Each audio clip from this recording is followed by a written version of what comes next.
Well, I found out about the baby, that I was gonna have one, in late April. The 23rd, I suppose. I didn't cry. I should have. I was a fucking kid myself, you know. I found out and I went straight to his place. I mean, I called first. But I went there and we discussed it all. We talked a long time.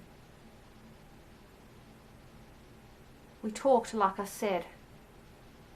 And, you know, he seemed... And this caught me.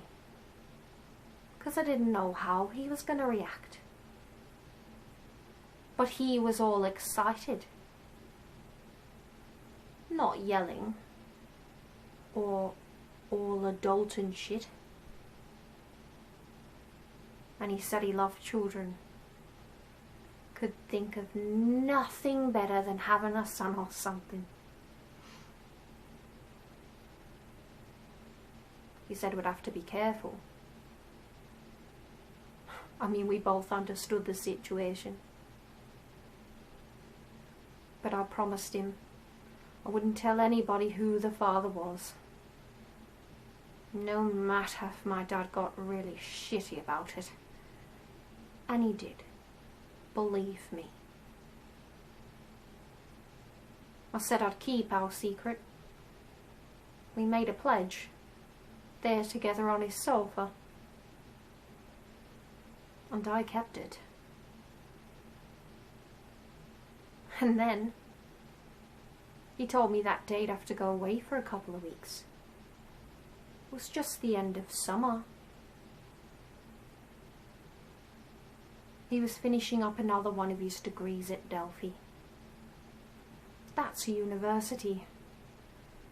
And then we were gonna make plans.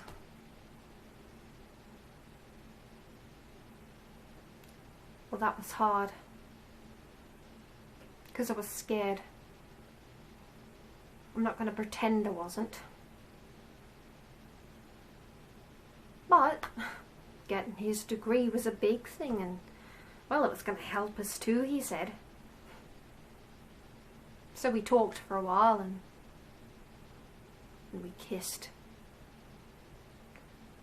God do know, for being this big guy, he was real gentle to me. And then I went home. I went home with our baby inside me, and I watched Hogan's Heroes on TV. Like I did every afternoon. 'Cause what else are you gonna do, right?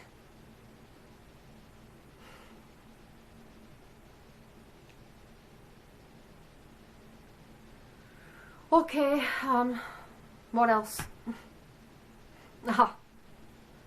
When I found out he'd left his position at school, this was actually by a fluke. Anyway, I was at the general office during the summer, which was not that far from our house, bringing them a vaccination report to my brother. And the lady there, the secretary, well, she said, "Oh, have you heard about your arts and sciences teacher at Gardner?" My school. "We're sure sorry to lose him, aren't we?" I didn't hear much else really. Just that she said, "Well, I suppose they need good teachers in Norfolk as much as they do anywhere." I didn't ask for an address or anything. I didn't. 'Cause I was standing there. Suddenly standing there. 14 years old with a baby inside me. And this woman yakking on about my brother. Does he need a German measles booster? Has he had one yet? And I was frozen in time. It's like the heavens had opened above me, and all I could make out was the sound of the universe. This woman talking on like I was her godchild, and all I could make out was the howl of the cosmos. And you know what? It was laughing. It was. All of its attention was suddenly turned, and it was laughing. Laughing down at me.